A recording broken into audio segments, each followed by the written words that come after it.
Welcome back to See, Hear, Feel. Today I have the pleasure of having Dr. Tse Heng on the podcast. Dr. Tse Heng, PhD, is an assistant professor at the University of Virginia McIntire School of Commerce. She received her PhD in organizational behavior from the University of Washington Foster School of Business. Her research program uncovers ways in which we can humanize the workplace by acknowledging, appreciating, and, wherever possible, harnessing employees' full humanity. She has been awarded the William H. Newman All-Academy Best Dissertation Award in 2022 and was runner-up for the Organization Science Informs Dissertation Proposal Competition in 2020. Dr. Tse Heng's popular press writing has been published in the Harvard Business Review as well as the Harvard Business Publishing Education Journal. Her work has also been featured in media outlets such as the New York Times, the Financial Times, and CNBC Make It. Welcome to Tse. Hey, Christine. I'm glad to be here. Thank you for being here. Do you mind sharing a short personal anecdote about yourself? What I love about doing research is that we get to answer questions that we are fascinated about. I came from this place where I thought self-compassion was super important. And that was what I was really interested in studying when I got into grad school. Kira Shabram, she was the first professor that I worked with on this topic. She's someone who works with animals. She fosters dogs. So she's really excited about compassion.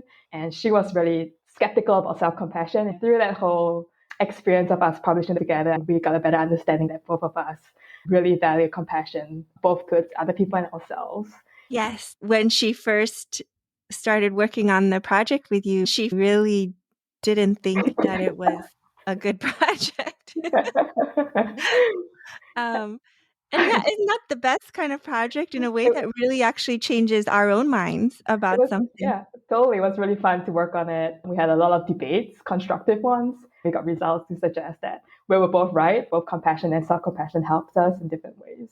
Yeah, because I think she was saying that she didn't think that self-compassion was important. There's a thing about self-compassion where we think of it as like weakness, or we might be seen as needy, or people think that we're lazy. Skepticism about self-compassion is not just something that Kira has, but a lot of people have. We're very uncomfortable with being self-compassionate. Whereas we're more comfortable with being compassionate towards other people, helping someone out or lending a helping hand to a friend. Why do you think that is? My guess is a societal thing where we value persevering, doing our best, not giving up. We worry about the backlash when it comes to self-compassion. We worry that our coworkers would judge us or see us as less than or think of us as lazy and so on.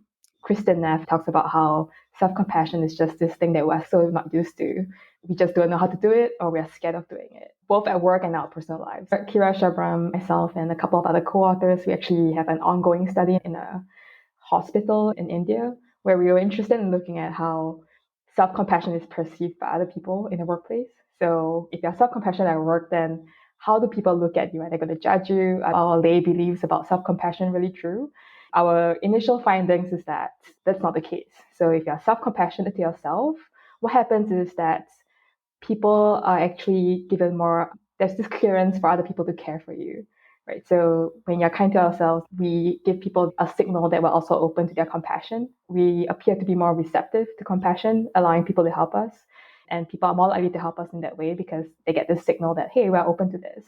And we're also not seen as needy, contrary to this another benefit of self-compassion in that people have a clearer understanding of what you want. Because when we're suffering, it's not that easy to get a sense of whether we should cross this line to help our coworker. This person might be going through a hard time, but then there's also all of these professional boundaries. When we're self-compassionate, it gives people a stronger signal that, hey, we're open to this. Please help me. I would really appreciate your help. Can you define suffering? Suffering is used synonymously with pain. We use this term broadly. Essentially, suffering is things that we're going through that is difficult and hard for us.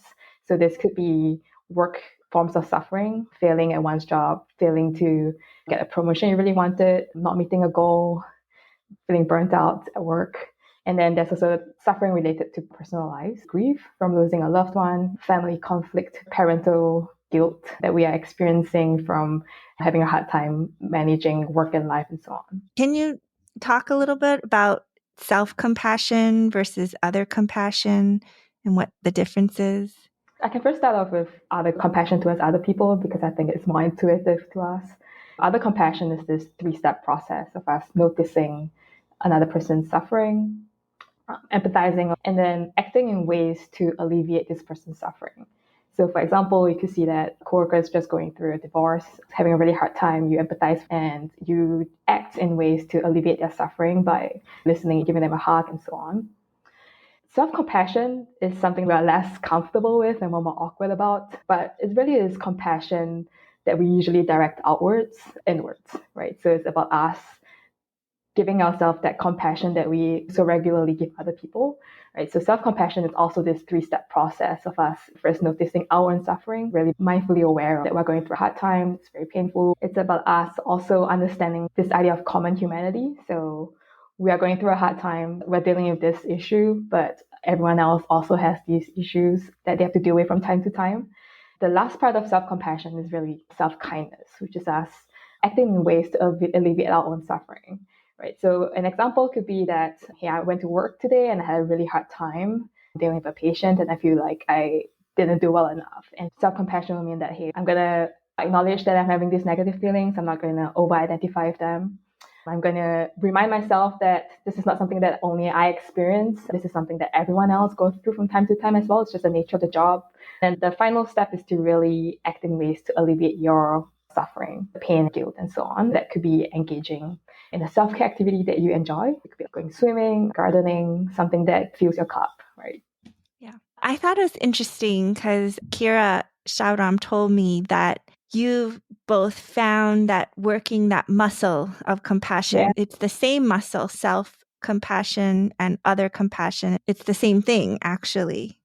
Being kind to other people seems easier or seems more intuitive just because we have done it more often. Self-compassion is something that's harder for people to do just because it's something that people have not really thought about for a long time.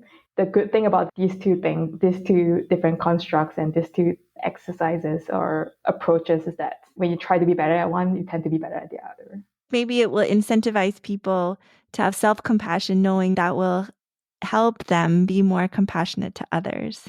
When we take the time to notice, to get attuned to other people's feelings and to empathize and to act, we are using the same muscles that we can also use towards ourselves. So that's really just a focus kind of thing. One of the hardest things with other compassion is that noticing component, that first step that you mentioned. Yeah. Sometimes we're too busy to notice, but sometimes we notice, but especially in the workplace setting, but even in home life, depending on what your home life is like, you're like, I shouldn't pry. You actually think you might be being unkind rather than compassionate to bring something up that might be sensitive for the other person. Totally. Even when you notice someone's going through a hard time, you might not know what you should do to help. For example, my dissertation was on grief in the workplace. Coworkers who lost loved ones and returned to work, our coworkers weren't sure what to do. So sometimes they just didn't do anything because they didn't know what to do. It was awkward. Other times, some coworkers reached out to help, but that was not something they wanted. And then there are also groups of people who lost loved ones, went back to work, and they really wanted other people's support, and they didn't get that. So it's really hard to navigate all these nuances. Everyone's so different. Maybe that's what you were touching on when you're saying before, to have self-compassion, you're better connecting with yourself and understanding your own self and what you might need. Why is it bad to ignore or hide sort of personal lives or events in the workplace or like in a doctor-patient interaction? I don't think it's bad per se, but it's just a lot of missed opportunities to get to know someone and to connect with someone at a deeper level. For the most part, people want to be compassionate and want to be kind. Some of these people are people that you see for longer hours of time than you see your family. I feel like you're bringing it back to compassion, that people in general want to show compassion, and it makes you feel good to show compassion. It probably also makes the person receiving compassion feel good to receive that compassion. One thing about compassion is that it doesn't really have to take a lot of effort. It's like humanizing the workplace. It doesn't have to be a 30-minute session with someone. It could simply be a hug or just being present. And I think the same goes for self-compassion, where you don't have to go for a self-compassion, like an 8-week mindfulness course or something like that to be self-compassionate. It could just be like a 5-minute mindfulness meditation. Just taking the time to pause and to be kind to ourselves and to other people. I wanted to ask you what it means to you to humanize the healthcare workplace. Let's first unpack what humanizing the workplace means, right? So when we think about it, like in the hospitals, there are doctors, nurses, technicians, janitors, and so on. We see our coworkers on a day-to-day basis, and we work with them towards different goals. It makes perfect sense to know our coworkers in terms of their roles or their responsibilities, right? What do you know about these coworkers whom we work with day in, day out? How much do you know about them outside of their work? Most of us, we do know some of our coworkers, but at the same time, more often than not, we actually don't know much about them at all. That's a missed opportunity to connect at a deeper level, to build positive connections with them. Why do you think we don't? It's just we're too busy. One of the biggest barriers to humanizing the workplace is really hectic, super busy. People are overworked, burnt out, and so the last thing on their minds is to connect at a deeper level with someone else because they're really rushing to finish their work and then get home for other duties that they have. Is there anything we can do about it to be better? I think it's more of a systematic thing first, where if possible, in an ideal situation, there'll be more workers. But at the same time, we know that there's a shortage of healthcare workers. So at the same time, there's a lot of small opportunities to connect one-on-one with coworkers that don't necessarily take a lot of time. A simple check-in, small actions can add up. It doesn't mean that we have to spend 30 minutes chatting with coffee. It could just simply be a short conversation along the hallway, and that could make a big difference if we keep doing it intentional. Yeah, I read recently an article on micro connection. I think that was the term. Yeah, it's just about being intentional to stop for a moment to think about, hey, how's this person really doing and how can I connect with that person? It goes back to this idea of why we should humanize the workplace if we can, because all of these small positive interactions or micro interactions we have with other people give us some insight into who they are as a person and what they might need from us in the long run or when something happens, something bad happens. And that's when we get all of these clues to figure out how we can best help this person as compared to a situation where we know nothing about this person at all, except for the fact that they are going through a hard time and we don't know what we can do to best help them. I think the benefit of self and other compassion is to be aware of our suffering and being able to alleviate it in small ways. We're in a pretty fast-paced society where we're always on the go, what's next kind of mindset. It's easy for us to just not think about suffering or just overlook it until it's too late where things bubble up and it's hard to deal with it at that point. Yeah. I am trying to learn how to better connect in a micro moment. But yeah, it's hard. It is hard. The whole idea is that we don't have enough time. There's this idea of time famine. And so how do we make use of the little amount of time that we have to build these positive connections? Yeah. Okay, cool. Do you have any final thoughts? When I think about humanizing the workplace and think about the pandemic that has just happened, I think one silver lining of the pandemic is that we are more aware and more cognizant about the importance of treating employees and people as humans, which sounds really obvious, but at the same time, we're realizing that during the pandemic, a lot of people, especially healthcare workers, were working in very undesirable conditions. There's a lot of burnout. There was a lot of pain in the room. And the pandemic has helped us realize that employee wellness, employee mental health, these things are undeniably important because of the pandemic and because of this heightened suffering during that time. My sense is that there's a lot of conversations now about humanizing the workplace in ways that I think are very hopeful and promising. There's more conversation about just people as full human beings. On the one hand, the pandemic was horrible, but at the same time, it has opened up these conversations in navigating what the future of work might look like. Thank you so much for being on this. I really appreciate all your insights. Thank you for having me. It was a pleasure.